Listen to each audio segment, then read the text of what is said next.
इस कार्यक्रम में इसके क्रम को आगे बढ़ा रहा हूं।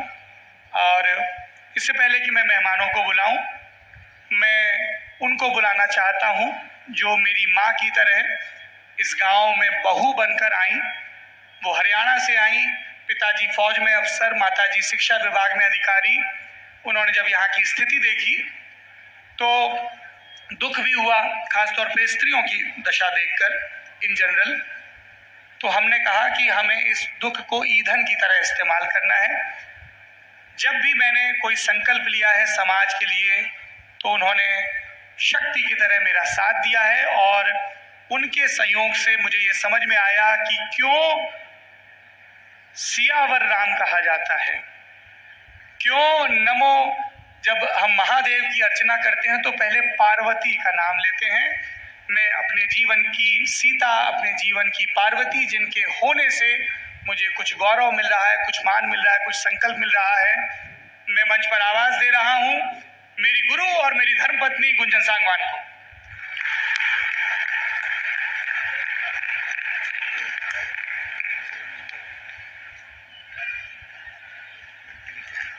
आप सभी लोगों का नमस्कार। बहुत सारों से मिली नहीं हूँ, लेकिन फिर भी आप सब लोग यहाँ हैं हमारा उत्साह बढ़ाने के लिए, हमें सपोर्ट करने के लिए। सारी दुनिया से कुछ दोस्त हैं जो बाहर से भी आए हैं, सो आपका बहुत बहुत बहुत धन्यवाद। पूरे ग्राम चमारी का, हमारे सब दोस्तों का, सब अभिभावकों का।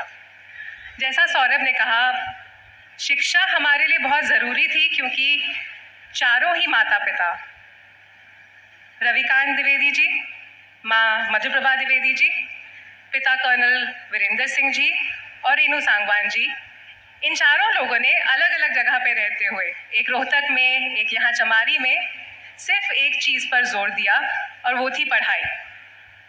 अलग अलग सब्जेक्ट्स पढ़े, सौरभ और मैंने स्कूलिंग बहुत अलग करी, JNU में साथ में पढ़े, लेकिन उन्होंने साहित्य पढ़ा, मैंने अंतर्राष्ट्रीय संबंध पढ़े। लेकिन विचार सेम था कि अगर आगे बढ़ना है, चाहे कितना भी यश हो, कितनी भी समृद्धि हो, पढ़ाई से जितना आप आगे बढ़ सकते हैं उतना और किसी चीज़ से नहीं बढ़ पाएंगे। ये हमारी एक छोटी सी कोशिश है, शुरुआत है।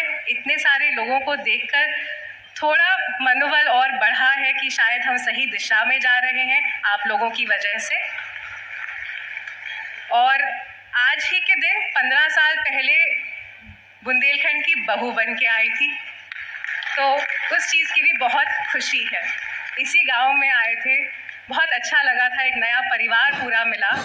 पर साथ ही साथ में ये देखा कि जब आंकड़े देखे लड़कियों की शिक्षा के, लड़कियों की सेहत के और लड़कियों की कार्य क्षेत्र में भागीदारी के बुंदेलखंड में, तो जैसा सौरभ ने बोला, बहुत दुख भी हुआ।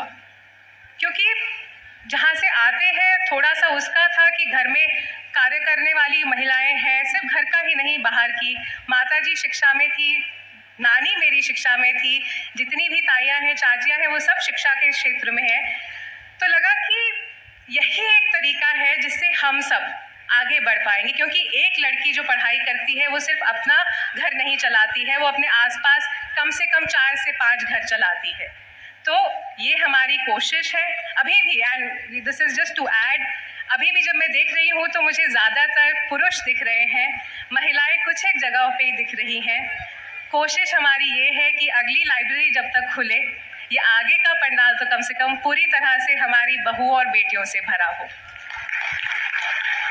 ये हमारी कोशिश, मेरी बुंदेलखंड की बहनें, मेरी ही साथ की बहुएं, मेरी सारी माताओं के लिए है। आप सभी का बहुत बहुत धन्यवाद, शुक्रिया।